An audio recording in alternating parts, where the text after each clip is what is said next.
I've been practicing medicine for over 25 years, and I've seen it. The world is hurting, people are sick, and even with our greatest scientific discoveries and technological breakthroughs, trends in health are not getting better. We weren't designed for this. This world as we know it, it's not our home. But there is a remedy.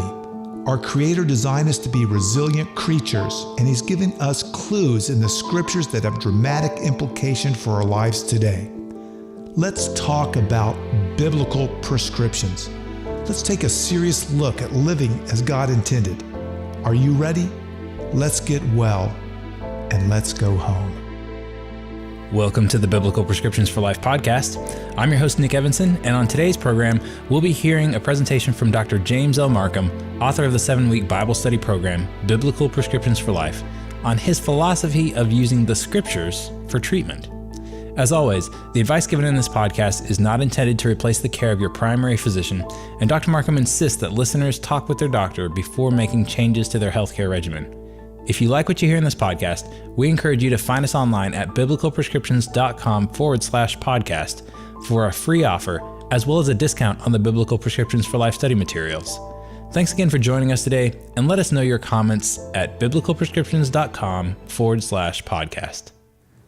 You know, in summing up medicine and healing over so many years, saying what's important over a short period of time is a little bit of a challenge. And I must admit, that first lecture, the first seminar, is the most stressful for me. Because, you know, when I talk about stress, it turns on all the stressors and you get a little bit stressed. And even to this day, when I'm on call a lot, and when I'm laying in bed and call at night, when the beeper goes off, that stress thing goes on. I'm just like, oh boy, adrenaline, cortisol, all that starts going on. I have to take a couple deep breaths just before I pick up the phone. So stress is a real issue, and we've had a couple really good things to leave you with that first session about why we're sick. I hope you got a feeling for why we're sick. And the second thing is that when we do realize under stress, if you know about it, take some deep breaths. That's pretty easy. That's a step that everyone can learn how to do. The tendency is when you're under stress, you breathe faster and faster. But just take some slow, deep breaths. And also, I want you to remember baby Hayden. As you move towards health, you move one step at a time. You don't have to jump to the top. You can move one step at a time. And remember, you always have someone's hands to hold. You always have some hands to hold. Well, exactly what is a biblical prescription for life? Because remember, we said we're going to give you some solutions to chronic stress. The solutions to chronic stress is biblical prescriptions for life. Well, what is a biblical prescription? Well, what I have done through my short career, I hope, is as I've looked at Scripture, I've gone and found the evidence-based science that supports it. And then I've figured out ways to incorporate this into patients' lives, moving one step at a time, loving and not judging, and trying not to overwhelm people.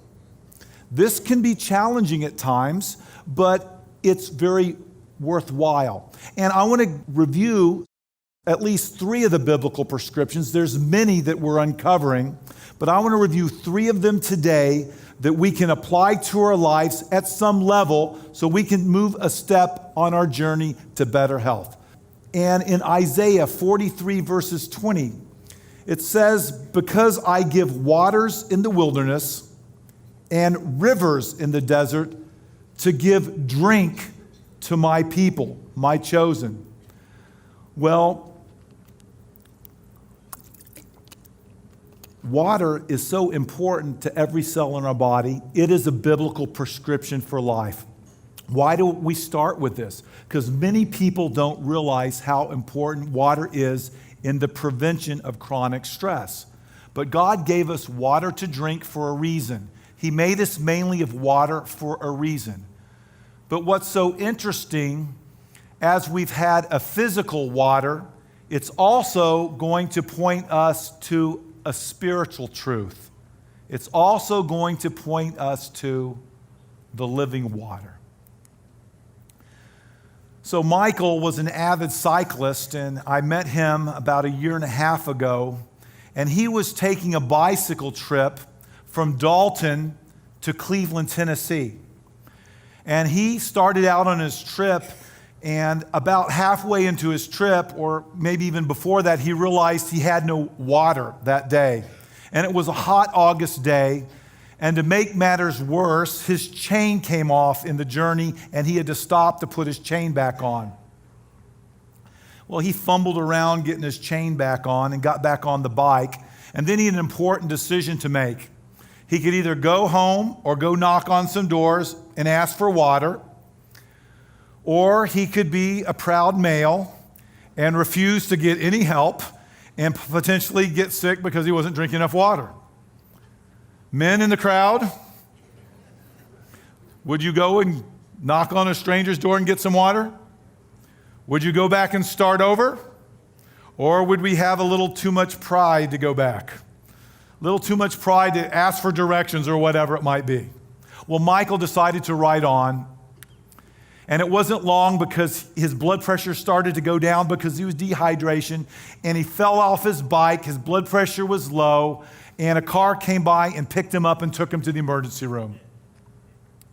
When he got to the emergency room, his temperature was 105. He was severely dehydrated. When you're severely dehydrated, your brain just doesn't work right. In fact, nothing works right. He had a condition, a medical condition called rhabdomyolysis. His muscle was breaking down, damaging his kidney, and he was in kidney failure, and he had to undergo dialysis. Needless to say, his blood pressure was only 60, and because it was only 60, he went into a condition called metabolic acidosis. Michael was very sick and nearly died from acute dehydration. And this was a great place for modern medicine. It got him over the hump. And now Michael knows he lived through this, he's doing well. He knows to take water with him. And when he's running low on water, he will go ahead and get some water, even if he has to knock on some doors, even if he has to turn around. So water is a biblical prescription for life. Well, why do I bring this up? Why is this so important to know? Because so many of us do not drink water anymore. Let's talk about some facts about hydration. Did you know that your lungs are about 90% water? So if you're dehydrated to any extent, you can't breathe as well. Blood, 82% water. Brain, 85% water. If your brain's not having water, you're not thinking too well. Skin is 80% water. Muscle, about 70% water. Our total body is about 60 to 70% water, depending on how hydrated. And it's been estimated that in the United States, 7 out of 10 people are dehydrated to a certain degree. And if you're dehydrated, that is a hidden stressor. And guess what a hidden stressor does? Turns on that stress chemistry that might add to everything else, that might cause disease and symptoms, that might even turn on your epigenetics. So dehydration's not good. It's something we can do something about. Well, if you're if you're not thinking right, temperature starts to go up, joint pains and muscle aches, headaches. These are some very common symptoms of dehydration to any certain degree. Now, of course, Michael on his bike had severe dehydration. But any bit of dehydration puts some stress on the body. Dry mouth, chapped lips. During the break, I had one of my good friends tell me that I was getting dehydrated. He could tell because my voice and my lips were getting dry. Fatigue, dry skin. Here's a big one, constipation. Constipation, maybe you're dehydrated. Other things that we see in people that are dehydrated, it raises your cholesterol. I had a fellow that brought down his cholesterol 20 points by just drinking water. Didn't need a medicine anymore. It can make your kidney functions worse. If you're taking medicine and your kidney's not working, a little bit of medicine becomes a lot of medicine. It changes your metabolism when you're dehydrated because it turns on the stress chemistry. The stress chemistry changes that as well. You can have fluctuations in blood pressure when you're dehydrated. Rhythm problems in your heart. Your blood can clot easier when you're dehydrated. And of course, your urine turns dark in color. This was all from the NIH, these symptoms of dehydration. But here are some things that I want to really emphasize right now. Did you know that the number one cause of daytime fatigue is dehydration? So if you're getting tired during the day, maybe drinking enough water will give you a little more energy. Mild dehydration can slow your metabolism 3%. Want to lose weight? Drink some more water. 1 glass of water can slow down midnight hungers. 8 to 10 glasses of water a day can dramatically reduce joint and back pain. Things need water to be lubricated. 5 glasses of water a day can lower the rates of colon cancer, breast cancer, and bladder cancer. And a 2% drop in body water actually slows the mental process. So you want to do a little bit better on the next test? Why don't you raise your scores 2% and make sure you're not dehydrated? Well, how much water should we drink since it's a biblical prescription? Remember, years ago, we didn't have these synthetic machines all around that gave us our fluids. Well, one of the things you can do is look at your urine. If your urine's clear, you're probably getting enough water if you're not having symptoms. Another way that many people is take your weight, divide it in 2, and that's how many ounces you need. So a 200-pound person should drink about 100 ounces a day, or at least 5 of these. Now, do we get water from other sources to hydrate us? Yes, we do. In fact, about 22% of your vegetables are made of water, so you can get that from water. And people ask me, well, can I drink Coke and become hydrated, or Pepsis or energy drinks? Well, your body can pull some fluid out, but those aren't nearly as good as quickly hydrating yourself as what God has made, that's water. And sometimes these other liquids have chemicals in them, like maybe caffeine, which could cause you to pull out water, could cause you to be dehydrated, and other chemicals which could cause problems. So physical water literally changes every cell in your body. And if you don't have enough water in you, that's a chronic stressor.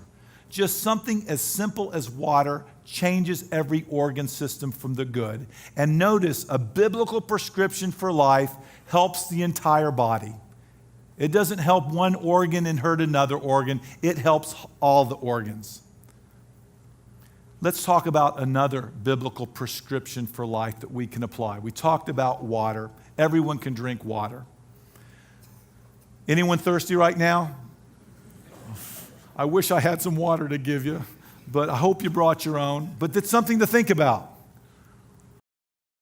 Another biblical prescription for life that you can apply today. Many of you already knew about the water. Then God said in Genesis, "Let there be light," and there was light. And God saw the light, and it was good. And God divided the light from the darkness. Light is a biblical prescription for life. Sarah was 42 years old, and we were seeing her in the office because she had an ablation. We destroyed an abnormal heart rhythm. And at 42 years of age, she had just finished having her 4th child, and that was unexpected. There was about 7 or 8 years between number 3 and number 4, and Sarah was having some problems coping with this. In fact, she was coming in for her checkup, and she was telling me that I just don't feel good. And I went to my primary care doctor, and he thought I was suffering from depression. And he wants to put me on an antidepressant. And I said, "Sarah, this is sad. You're not feeling good, but let's try something different first. Let's measure your vitamin D level, which is needed. You haven't been getting out in the sunshine." We measured her vitamin D level, and it was 4. Normal's 20. So we need vitamin D for every cell of our body. If we don't have light, it causes great harm. And if we think about light, light is so important. It's the energy source for the world. Light hits plants. Plants make photosynthesis, gives us food to eat, gives us oxygen to breathe. So light is essential. And a lot of people don't realize that it's a biblical prescription for life. Remember, we were made to be outside and not inside. How many of us spend most of our life living in houses? How many of us spend most of our life working in an office? Well, we don't get outside as much as we should. When we don't do that, we don't have one of the things we need to stay alive, our cells need, because we were designed that way. We're going against our original design. That puts some chronic stress on our system. And in Sarah's case, the chronic stress was vitamin D, which was needed to make a chemical called serotonin that would keep her from getting depressed. So Sarah started on a regimen of being outside and walking 30 minutes a day. She took vitamin D3 supplements, and in 3 or 4 weeks, she was back to the old Sarah with her 4th child feeling pretty good. So light for her was a biblical prescription for life, and when she moved away from that truth, it put stress on her body that altered her chemistry. And guess what? She almost ended up on a prescription medication that she might not have gotten off of. Understanding the cause is very important. We just don't want to treat symptoms. Well, the benefits of light, a lot of people don't know that vitamin D is not a vitamin at all. It's a prohormone, like thyroid. It affects every cell in the body. It affects your brain. We talked about serotonin. For years, Eskimos had the highest suicide rate in the world. When we found out that they were lacking vitamin D and they got some light, their suicide rate started to go down. Vitamin D is a treatment for weak bones via the calcium mechanism that can lower blood pressure and help the cardiovascular system. It actually improves the immune system.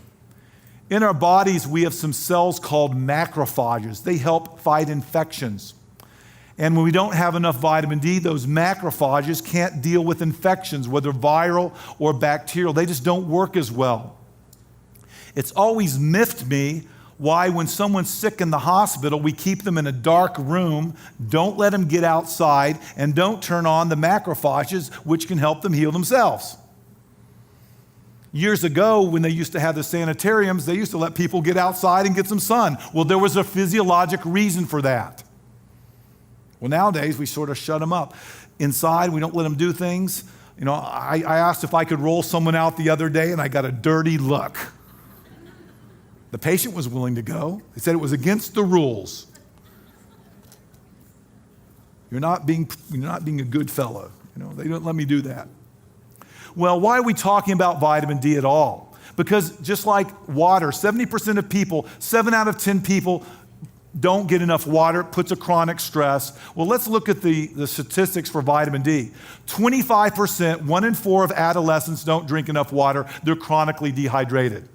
If you're chronically dehydrated as you're developing, what do you think it does to your brain? It doesn't have the right neurotransmitters. The brain doesn't work as well. Their serotonin levels are down too. 1 in 3 young adults, anyone young adult here? Every hand goes up. We're all young adults, right? It's a perspective. 1 in 3 young adults are vitamin D deficient. In the hospital, 60% of the critically ill, 90% are vitamin D deficient. And yet vitamin D is needed, the prohormone, for every cell of the body. Sunlight is a biblical prescription for life. So I'm going to throw out some quick recommendations. Get out in the sun, 30 minutes, 3 or 4 times a week. The more clothes you take off, the more vitamin D level goes off. If you can't get out in the sun, and I don't get out in the sun much during the wintertime, so I take a supplement, it's D3, and I take about 1,000 units 4 times a week. But the recommendations are, you can always go to your doctor and ask him to measure it, and 20 is the number, okay, 20 is the number. If it's below 20, you need a supplement. But an average, if you're over if you're below 70, you need about 600 international units a day. Over 70, about 800. But some people I've seen, Sarah had to take as many as 5,000 units a day to boost her level up. So sunlight is a physical thing that we can do to turn down chronic stress on our bodies, to maybe help our genetics do a little bit, and every cell likes it. A biblical prescription for life helps every cell of the body. But notice John 8:12. Then Jesus spoke to them saying, I am the light of the world. He who follows me shall not walk in darkness, but have the light of life. Notice how the physical healing and getting better always points to something more in healing. We talked about water, but we think about the living water. And we're going to put this all together and show how Christ and why this all happens in the next session. So hold on there. I'm going to explain it all in just a second. We talked about the physical light, but the physical light reminds us of something more, the light of the world. Another one we need to talk about is nutrition. And I talk to patients about this every day in the office. And nutrition is a biblical prescription for life. It's one that sometimes we have to move really slow, one step at a time. And I have to remind them, Rome wasn't built in a day, but surely we can find one thing that we can focus on that's positive, that we can build on. We don't have to do everything in a day, but I try to explain them the journey we're heading on. Well, why is that so important? Well, we talked about 70% of people being dehydrated, creating a chronic stress. We've talked about, you saw the vitamin D, how it creates a chronic stress. But it's been estimated that 95% of people have chronic stress from nutrition. And that's just from not eating enough fiber. So there's a good chance in this room that 9.5 out of 10 people are having chronic stress on their body just because their nutrition lacks fiber. Well, let's look at the Bible, the biblical prescription for life, Genesis 1:29 and 30. When God was setting the template, and God said, see, I have given you every herb that yields seed, which is on the face of all the earth, and every tree whose fruit yields seed. To you it shall be for food, also to every beast of the earth, to every bird of the air, and to everything that creeps on the earth, in which there is life. I have given every green herb for food, and so it was so. That was the original plan, is to eat things that grown. In fact, later on in the Bible, we find the first nutritional study. That's in the story of Daniel. And here Daniel and his friends, they're separated from their parents. No mom, no dad. They're still probably adolescents, I would guess. They go to a foreign land, and yet they remember what their parents taught them. Years ago, their parents told them about the importance of nutrition. It's a biblical prescription. This stuck in Daniel's mind. So much so that when it was time to eat, time to fill out the menu, Daniel says, no, I'm willing to stand up for this. This is important. I want my body to do well. I'm on a journey with a vehicle that's going to take me through life. I don't know where it's going, but God has brought me here for a reason, and I'm going to trust him. And I'm not just going to trust him to take care of me. I want to trust him for everything he's taught me in the past. I'm not going to depart from what I've learned. That doesn't make sense. That's not consistent with who I am. So I'm going to ask for some healthy food. I want pulse and water. In the Hebrew, pulse and water, the word for that is zeroim, that which is grown. So he wanted something that was grown to eat. So he and his friends started to eat things that were grown. They agreed to that. This was recorded in Daniel. You can read the story. And after a short period of time, guess what? Their countenances were much better. In fact, when it was time for them to separate, they found that they were 10 times better than the king's men.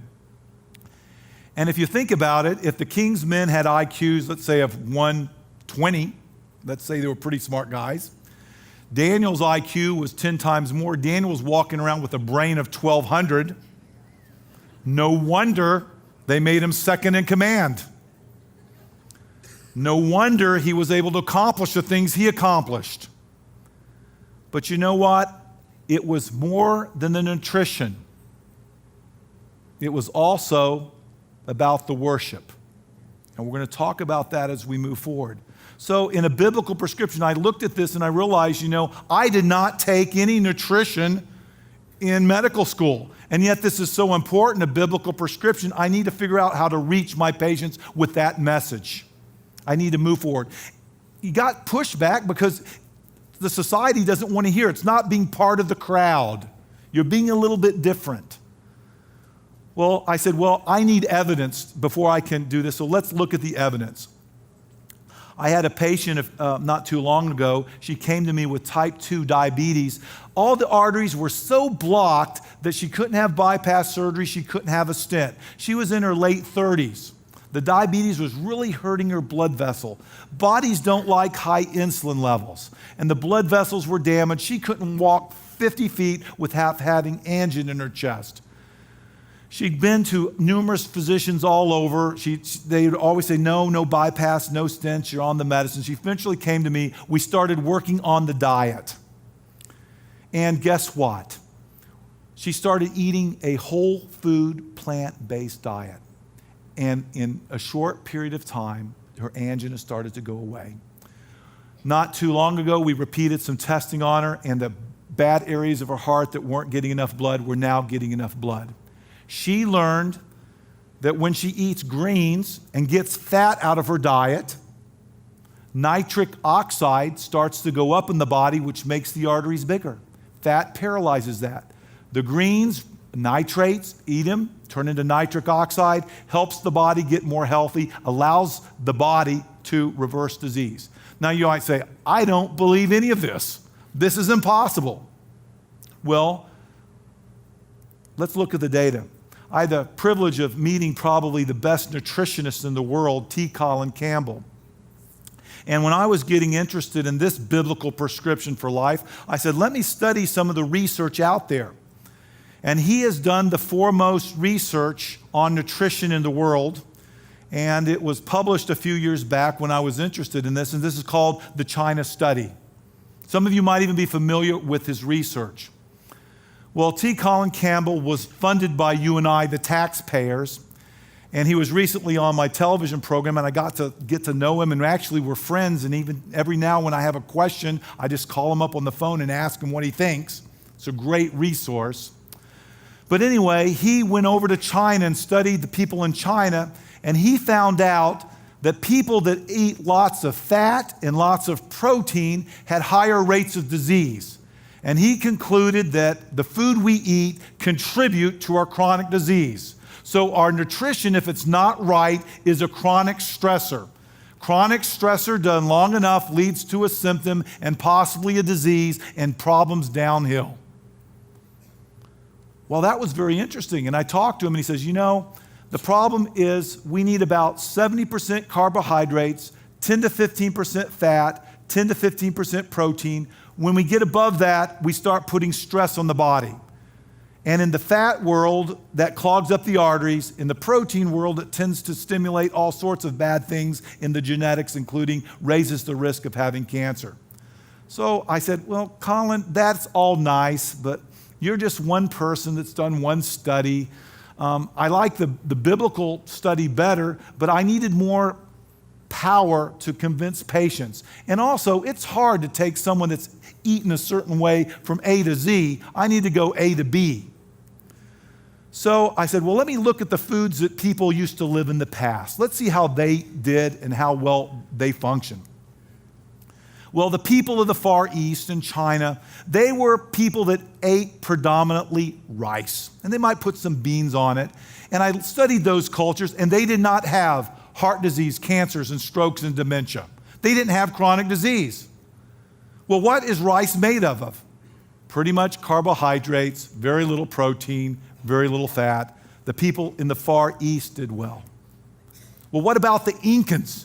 They didn't have heart disease and autopsies. They didn't have lots of cancer. They didn't have these chronic diseases that we've talked about from chronic stresses. And the Incans were people that ate potatoes. I like potatoes. They weren't fried potatoes. They were regular potatoes. And if you look at the nutrient composition, T. Colin Campbell is right. Potatoes are pretty much 70% carbohydrates, 10 to 15% protein, 10 to 15% fat. So the Incans had it right. And there's some civilizations, for instance, in some of the islands, that all they have to eat is sweet potatoes. And they do fine, and they don't have any of the chronic diseases that we have. And all they eat is things like sweet potatoes. Well, let's look at the Mayans. Where are the Mayans from? Central America, right? What did they eat? They were people of corn, right? Corn, maize. That was their primary staple throughout. And throughout history, cultures have had one primary food that they built their diets around. So they were people of corn. And guess what?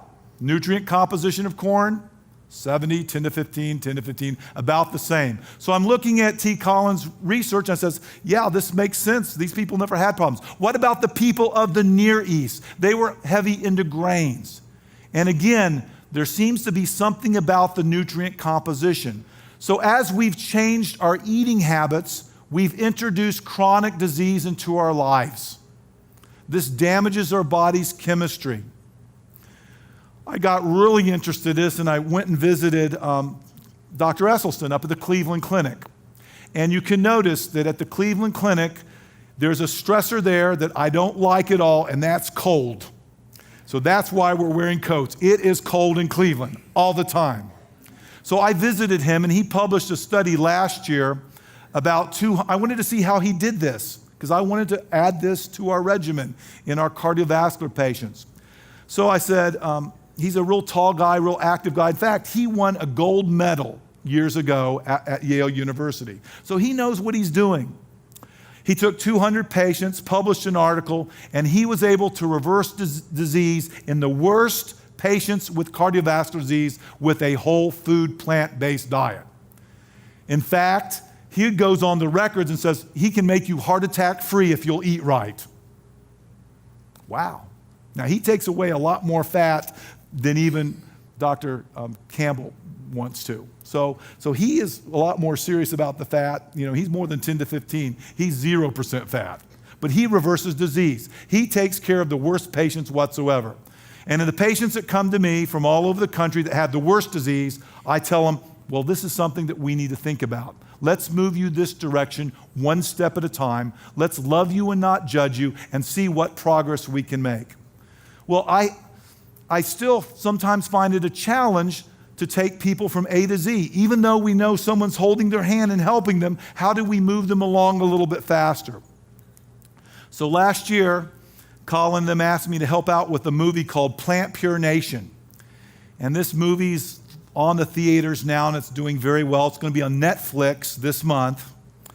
And in this movie, we asked people to be on a whole food, plant-based diet for 10 days, just 10 days. Anyone can do anything for 10 days. And guess what? All the patients that were on this diet, they felt better, their cholesterol went down, their blood pressure went down, they started to doing better, they felt better than ever. And they just moved one step at a time.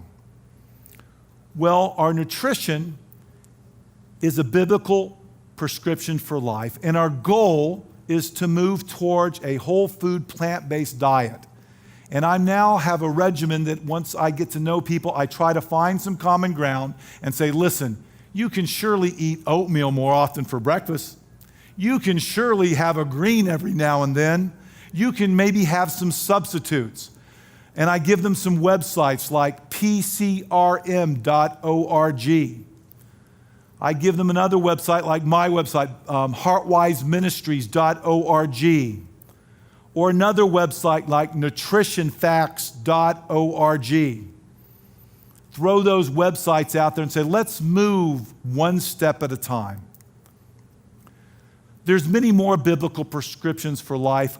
I picked these three because it affects so many, and all of us can do 1, 2, or 3 of these. All of us can drink some more water. get out in the sunshine, and eat oatmeal once a week. These are things that we can do, and then we can build on that. So notice about biblical prescriptions for life. They decrease the chronic stress chemistry. So they are a solution to why we are sick. They have no side effects. And notice that a biblical prescription helps all the cells. Biblical prescriptions are loving. They're not selfish. They don't want to help one organ and hurt another organ. But also, more importantly, is biblical prescriptions for life point us to spiritual truths. And we're going to talk about that more in the next seminar. And these, if we think about it, living water, light of the world, bread of life. The physical points to the spiritual. And now we have the technology and the studies to prove the physiologic benefits.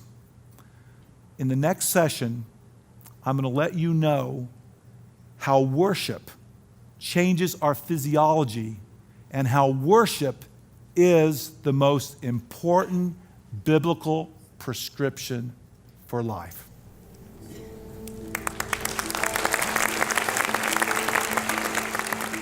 And we very much appreciate you tuning in to listen to the podcast today. If you have any questions about our presentation, you can submit them at biblicalprescriptions.com/podcast. And we'd also really appreciate if you'd leave us a review on whatever podcasting platform you're using. Or if you're watching on YouTube, please leave us a good review there. And that'll help others find the program. Thanks so much for listening. I'm your host, Nick Evanson, inviting you to join us for another podcast next week, where we'll discuss more about getting well and going home.